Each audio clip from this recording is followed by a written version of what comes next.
Thanks so much, Stuart. So how is everybody feeling?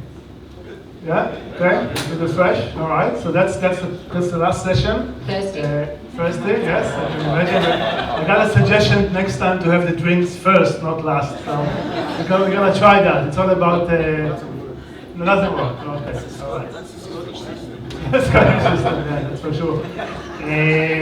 So yeah, very exciting to have the panel with us tonight.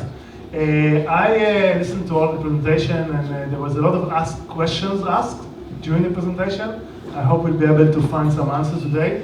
I promised to leave the majority of the session actually for the audience questions, because we didn't have a chance to actually ask during the presentations. So I'll start with I think quite easy question. And that is, we heard about closing the chasm. We heard about the challenges. We heard about the community not being engaged. How do we move from early adopters to mainstream?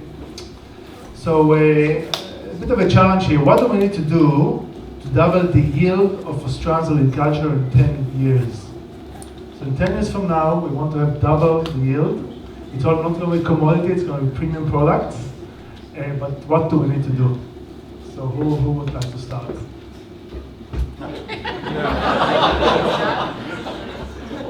Volunteers. I was volunteered, thank you. I'd like to say innovation. If you read my CV, my interest is innovation and how we utilise science to create value both for our industries and for our environment and for social needs. So I think today I have heard, and we've heard a lot of examples of innovations that are going to help drive productivity. I think we're on the right track. A long time ago when I was a scientist, I have a PhD in biochemistry, I was part of the Green Revolution, so I was involved in genetic modification and technologies like that. They won't disappear, but I think the Internet of Things is going to converge with these existing technologies, and in fact there are new versions of GM coming out which make it better, more precise and more accurate. So it's going to be a combination of all these scientific innovations that will lead to productivity. I also think another really important dimension is this chasm, the concept of the chasm between, if you like, the cities and the rural and the regions. And I think it's one of those divisions we've had in our society for a long time, and in a way it's been exacerbated for a whole bunch of reasons, but we need to apply and use technological innovation to overcome that and bring us together. And I think we've seen some examples of that. But also we need to look at how our political systems help encourage the closer interaction. And this is going to require education, two-way education and information flow. Great, thank you. Any other ideas? What do we need to do? Maybe I'll have a go now. Yeah, thank you, sir. For me, it's obviously hinged around the data and the connectivity. So being able to instrument and collect data for the whole of landscape, and as it applies to individual farms, I think is really important. But more than that, it's obviously the insight that's drawn from that data, because the data is really not worth very much on its own. So I think one of the challenges is around how do we actually make that data useful? How do we curate it? How do we make it useful? How do we make it very simple for farmers to be able to do that, so to be able to better manage their productivity and make better decisions? If I go back to the last talk that we just had around water, and that 70% usage of available water goes to agriculture, I didn't realise it was that high. I knew it was high, I didn't think it was that high. Obviously we need to get better at the way we use and manage our natural resources as well, and I think being able to better use data to do that is critical. Alex? I mean, there are some numbers. I mean, so until recently, the annual increment in yields was around 2.5%. And think how many industries have been able to do that for 100 years. It's now at about 1.9%, so we're slowing down a little bit. And I guess with technology, we would hope to get this annual increment back up to the 2.5%. I'm sorry, I can't compound 2.5% over 20 years. I don't know if that gives you 100%, but somebody here will have the brain that can do that. But I do question whether we really want to increase yields by that amount. What I was saying earlier is I think we need to try and increase the quality and the value of the product. So if we can double, treble the product value over that period, I think we'd be doing better. Basically, Australia can feed 110, 120 million people. So but we need to make some money out of that. So what I was talking to you about earlier is, let's grow enough food for 120 million people, but sell it to the middle class Asian market, make lots of money for that, and then the policy setting then is, we've got a profitable agriculture, the government invests in the developing world to transfer our technology to the developing world so that they can grow more food. So that's kind of the idea I have behind what I was doing.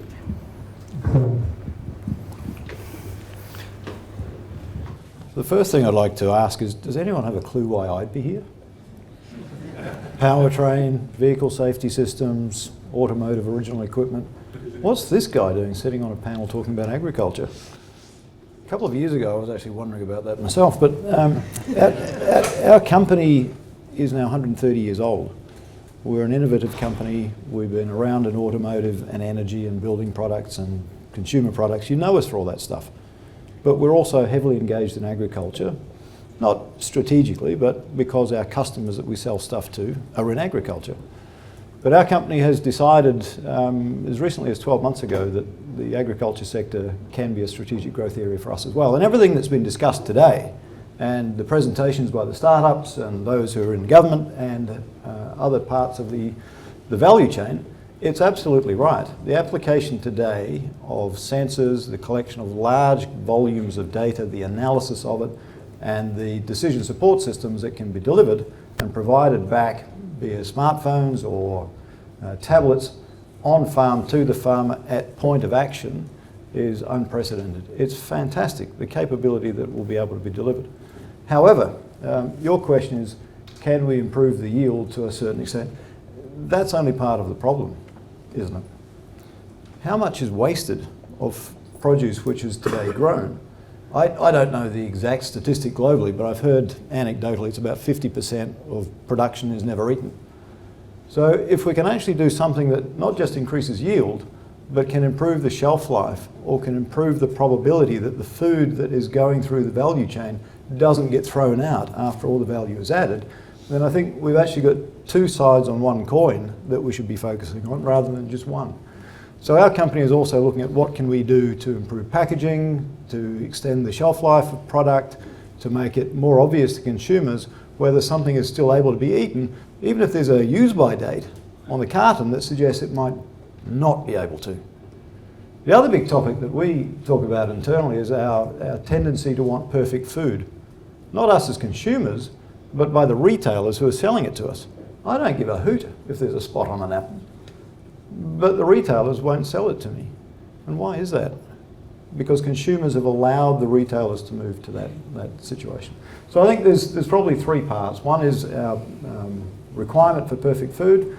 The other one is a lack of attention to shelf life, but the yield aspect is what we're talking about most today, I guess. Very good, thank you. Good. Like I totally agree. I think there is those three things, but I think as we grow, if we grow too quick and we don't bring the ecosystem with us, then the sustainability and where we end up may not be where we want to be. So technology can move really fast. We've seen that tonight with the use of sensors and whatnot. But if we're not bringing everyone along together and investing into the next generation that's going to be actually using this, then how are we going to increase that yield? So yield, yeah, that's a product, but what about all the inputs that go into delivering that product? Very good. Alex asked to excuse himself. Thank you very much, Alex. He needs to run, unfortunately. So Andrea is stepping in. Thank you, Andrea. So next question.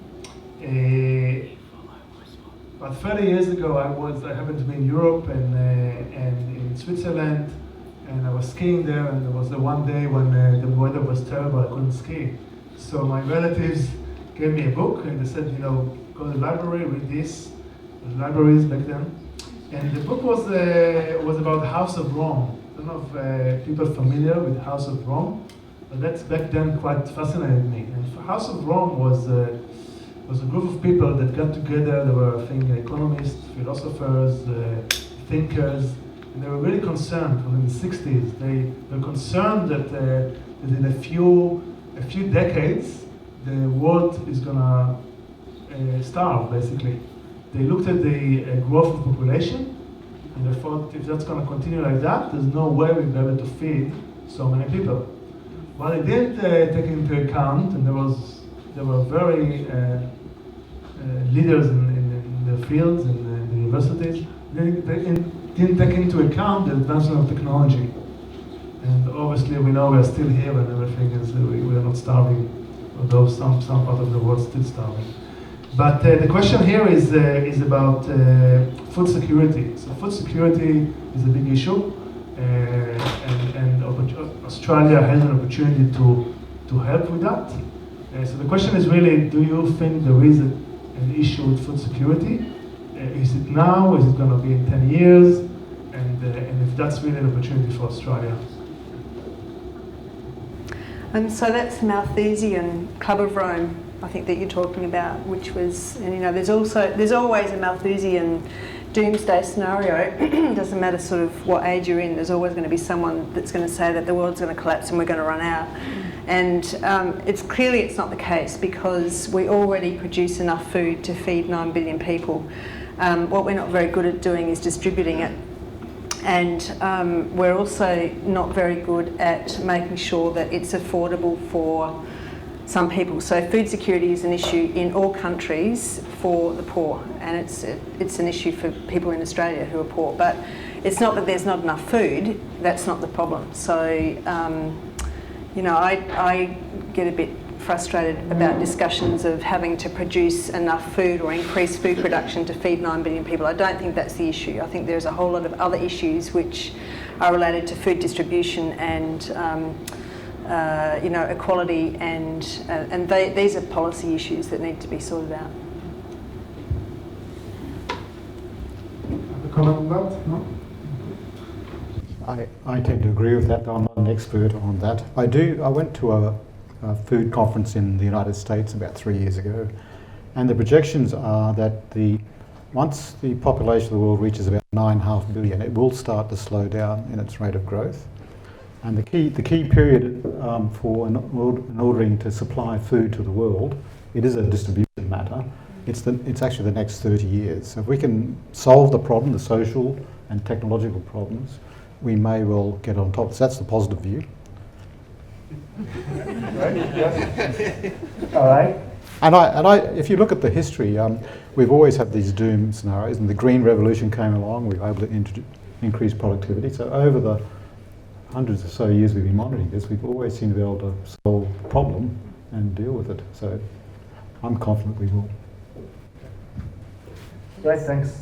So I read a case study about the avocado farm in the States, and the farmers, according to the case study, was able to slash water consumption by 75% by installing soil moisture sensors units in his 900 trees avocado farm in California. Now we talked about that, how we demonstrate the value to farmers, and the question is around business model. How we can come up with a business model that demonstrate the ROI for farmers, and possibly even a business model that the equipment, the initial costs get subsidized or paid by some lenders. Any ideas on that? Because I think this is going to really expedite the adoption of the solution that we heard today. Thank you. The presentation by the fellow from LX, I think, was quite telling for me. Sensors as a service is a great business model. Farmers for decades have been buying equipment on the promise that it will help and it will work, and there's a clutter in their sheds and in their farms of stuff they bought that doesn't do what it was supposed to do. So they're gun shy, they're risk averse, and they don't want to make big capital investments for stuff on the basis of a sales guy telling them that will solve all their problems. So this presents a real challenge though, because for the companies that want to sell something as a service, which has got a large hardware component, they have to have a pretty strong balance sheet. So for small companies to provide that is going to be really hard. So startups who are in the hardware space, who want to bring something as a service, and it's not just software, so it's more tangible.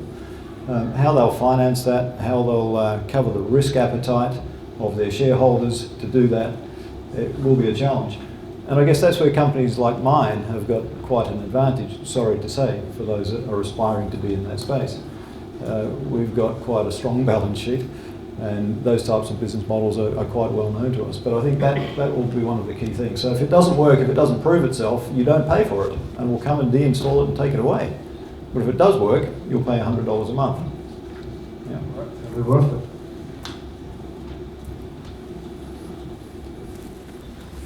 I think, from a farmer's perspective is yes, there's definitely the element of trust, but I guess we have to take a look at who are the most trusted people in that sector from the farmer's perspective.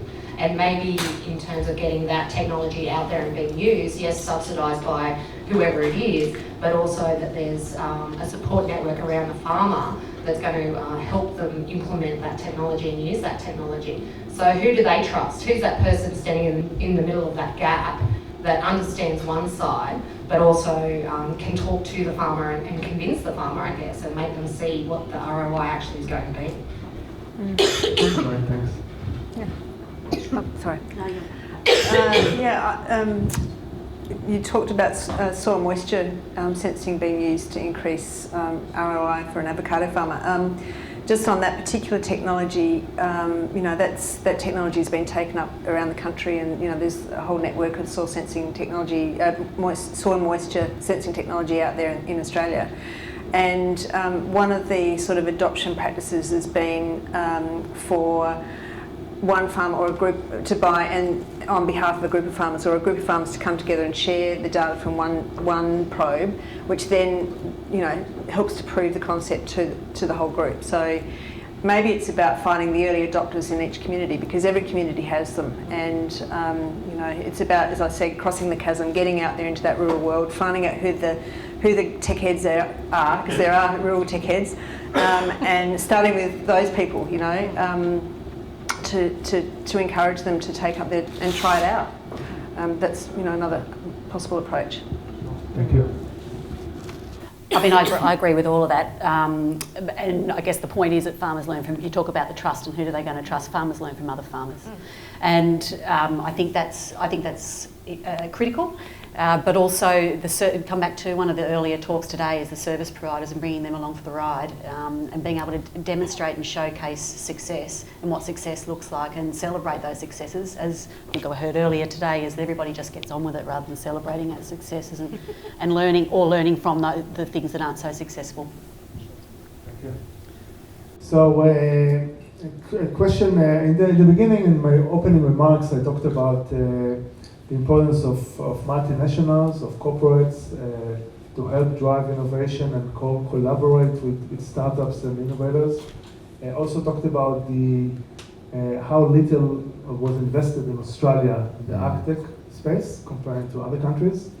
So that's a question directly to you, Gavin. Bosch, as you mentioned, is getting more and more involved in agriculture. Yep. You guys did one of the first or only investments in Australia in agriculture, Yep. and invested in a great company called The Yield.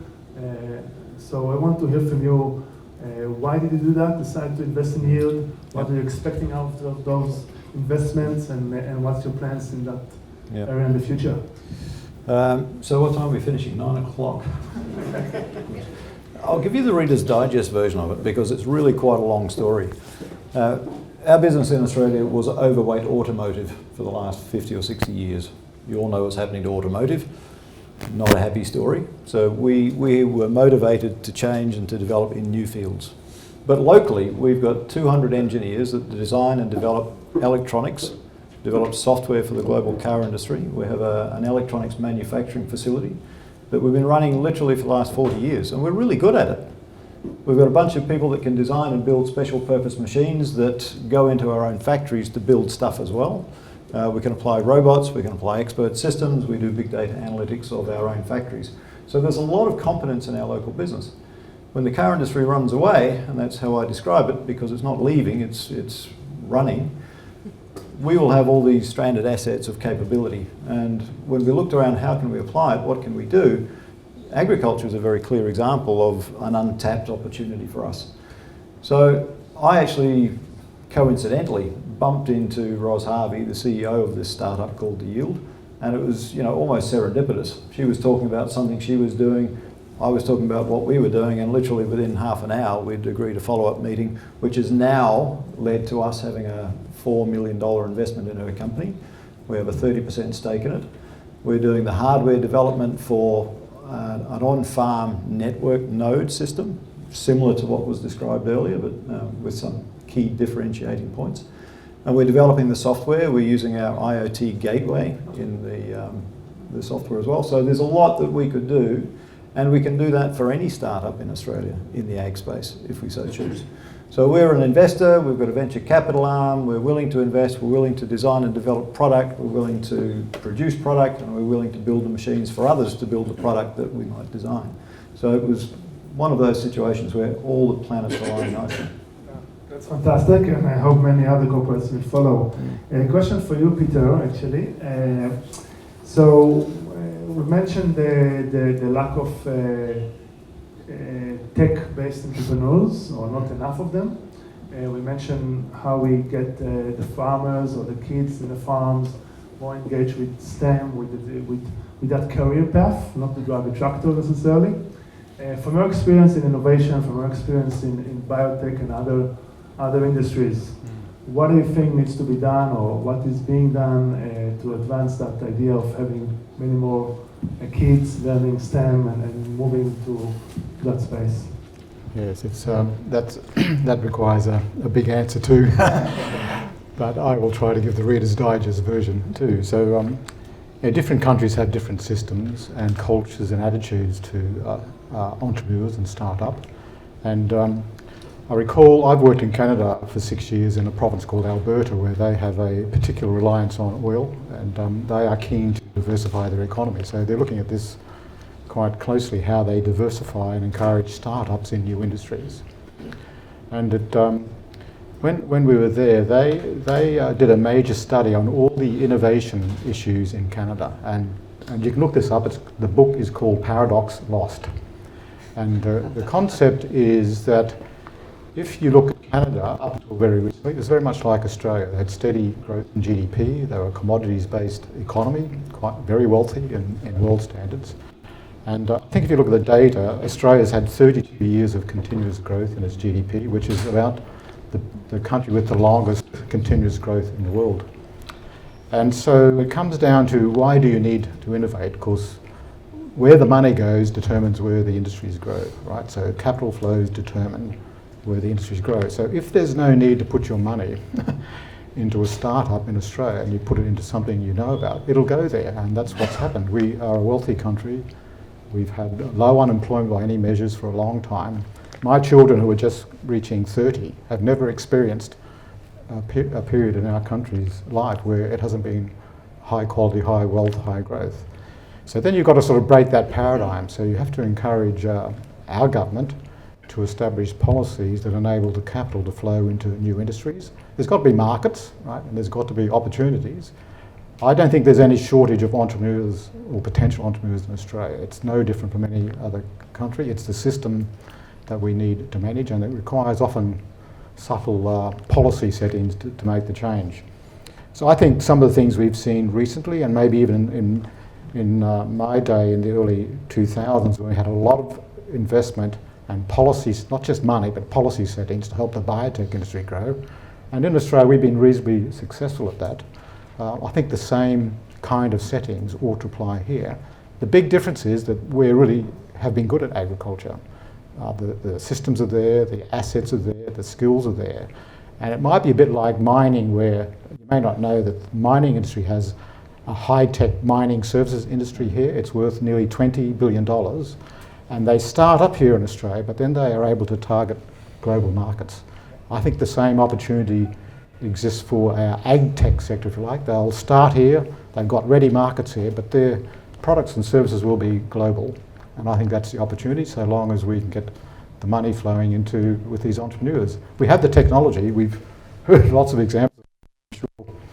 you know that SARA and the DPI and the universities, indeed, there's a lot of good technology that we're utilising. So that's a great point. I think that Australia can be the, so to speak, the better side as the starting point, but on a world-class level, and definitely can be deployed worldwide once they prove themselves in Australia. Any other comments on that? Yeah, please, Andrea. We need a reality TV show.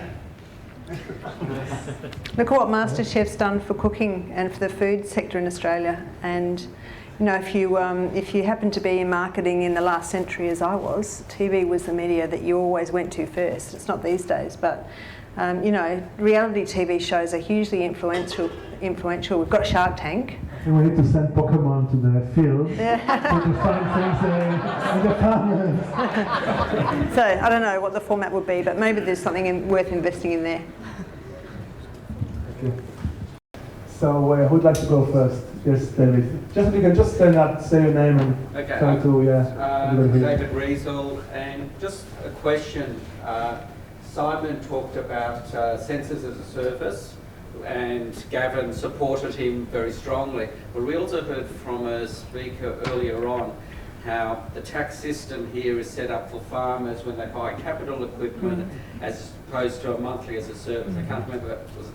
No, It was Chris. Okay, I knew it was somebody raise it. And so is there a requirement that we have to change the tax system, or should be able to support this monthly as a service type system, or where's the risk, or how's it going to be distributed so we can get that out there without all the upfront capital and the risk? How do we share that? Why don't we scrap capital gains tax and then... Well, I don't know, because I think from a cash flow perspective, as a farmer, like you work season to season. So yeah, I don't know the answer to that. Thank you. My view is that the stuff that's coming will have such a fundamental impact it won't matter. So you get a tax break on capital investment at the moment, but who cares if you're paying $100 a month for something that's saving you $1,000? I think it'll be irrelevant. Still has to rain. Still has to rain. Yes, please. Just your name. Anna Efron from Thingstra. So I wanted to ask about communication coverage and infrastructure for agriculture. So what's the opinion of the panel? What's the biggest challenge in terms of getting connectivity? What type of connectivity would that be? And is that the role of government or private organizations to take care of that aspect?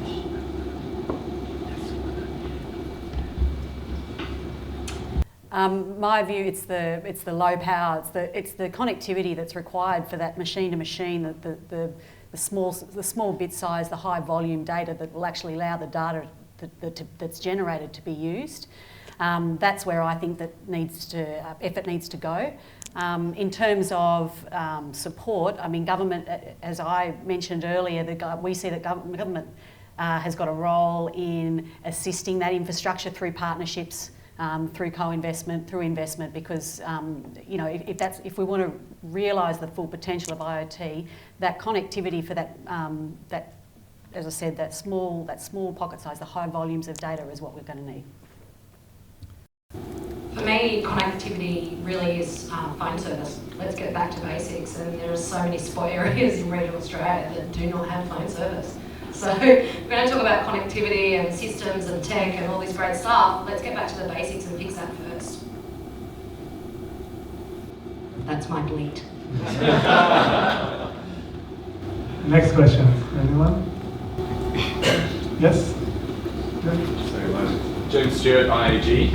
I'm just interested in opinions about rate of adoptions of AgTech between, say, very large company-owned farms and smaller family-owned farms. Do you see a trend of one group or the other being ahead of them and extracting the productivity gains that we all think AgTech will bring? I've just got one quick comment. I think that you know, the challenge around AgTech, I think it was mentioned earlier, is the capital investment. So I mean, the reality is that the bigger end of town and the business, the farmers that are operated as businesses are going to be. It's going to be easier for them to get in and afford the technology and justify the investment, the capital investment. And then there's a supply side. If I have to go and visit 135,000 farms selling sensor by sensor, I'm going to need a lot of shoe leather and spend a lot of money. So I'd rather go and deal with the top 50 corporate farms first and sell them and get the revenue base and then come down the pyramid.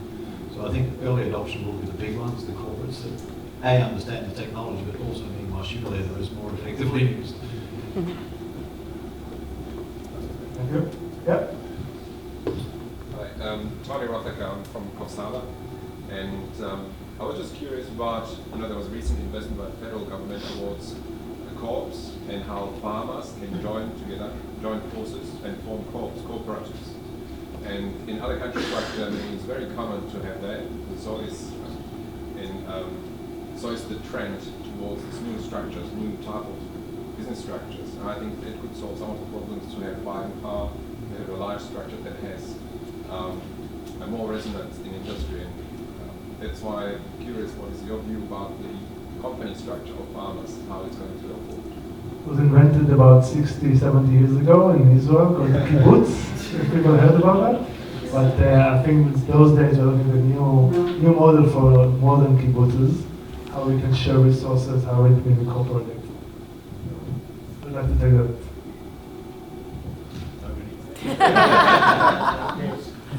I think it's agreed. Well, Yep. it sounds like a good idea, and I think in the days of crowdfunding and the sharing economy, lends itself right into that. So I think this is definitely going to happen. I think it's really important too when Gavin talks about the rollout of technology and whatnot to large corporates, for the mum and dad farmers to actually be competitive. They're going to have to go down this line, and I don't think there's anything wrong with it. I think it's just a cultural shift that's going to have to happen. Great.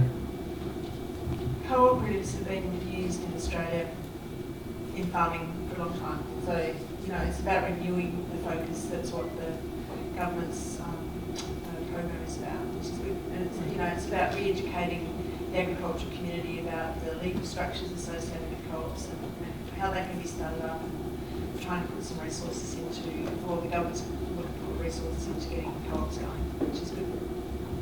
Excellent, thank you. Any other questions? I know we have drinks and food and actually quite very tasty stuff, but yes? Just one last question. One last question. Okay, go ahead. Just speak up if you can. Hi, I'm Robert from Imagine Intelligent Materials. I just had a question for the panel. Whether you're moving to, the next generation of IoT, things like automated equipment, drones, vertical farming, personalized medicine for animals to track whether they're heat or sick, or even testing things like dairy, like milk at the time of taking. And this is what I see next these kind of things. So is that on your guys' radar, or is that kind of maybe too far out? Because there are other countries that are investing in this technology.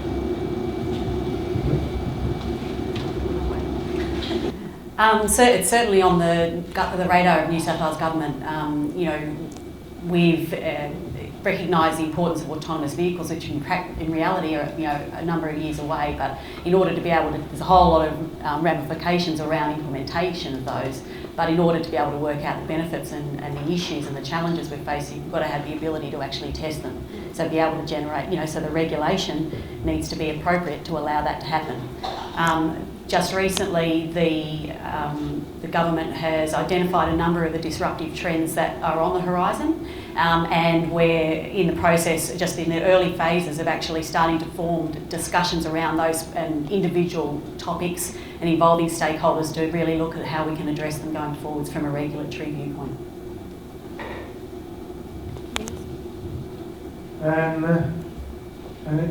Last one. Sorry, yes. Thanks for the details. I just had a question. We've got 135,000 people out there that require, we probably should be here today listening to what can be done. So I'm just wondering, how do we get this sort of message, this talking, that there's this cooperation or awareness to this? And 134,000 may be considered small or large, I'm not sure, but how do we get them educated and aware of what the potential is, and how do they get involved? We use things like social media more effectively. Is that the key? Is there's some mechanisms there that because this is incredibly educational, but there's very few farmers in the room with us at the moment. So how do we get this to them? Because I think we all come away really encouraged with what we've heard today.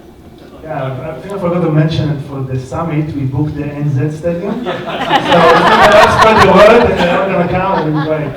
But on a more serious note, yeah, any idea how we can spread the word and get them more involvement? I'll kickstart the conversation, probably just a short list. You know, I think social media is important. It is increasing in use. I think, but probably I also think, you know, you can't, with farmers and with farming communities, you can't go past the traditional mechanisms of field days and farmer days. You know, for that sharing of stories and swapping of stories. It's the way, it's in our culture. It's the way the way we operate. I think it also then comes back to actually showcasing the success of the specific and really demonstrating in action, because at the end of the day, if there isn't a bottom line benefit for them or they can't see a tangible outcome, they're not going to look at it. So just like you said, Janine, like farmers learn from farmers.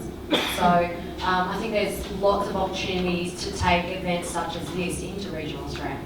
You know, we're a small group compared to the group that needs to hear it. So why aren't we doing this out in the regions? I guess another avenue is to take the expertise and what we have and you know, to cross that gap is to plug into those ecosystems that already exist, those early adopters, you know, and really tap into them and let them get the message out locally, because that face-to-face field day, farmer to farmer, is, you know, where you're going to build that trust and that education and that understanding. So it's a time thing, but it has to be at all ages too. You know, there's no point tackling it at a certain age group and forgetting the younger or the older. So it has to be cultural across the board, and I think that's the opportunity, just to tap into the existing systems that are out there, because there are great groups of people doing amazing things out in regional Australia, and I think, you know, we need to connect together and work together. I ran a conference halfway through last year, Soil, Big Data and the Future of Agriculture. It was a dialogue about big data in agriculture, and one of the first in Australia, and I specifically sought to get farmers to that conference. It was in Canberra, but I hired someone to build a database from the ground up, and I just gave her a list of all the names of all the farmer groups that I knew about. We researched on all of the different industry associations, all of the RDCs, and just did a painstaking effort to build a database of farmer groups and farmers, and we got farmers coming to the conference. It was fantastic.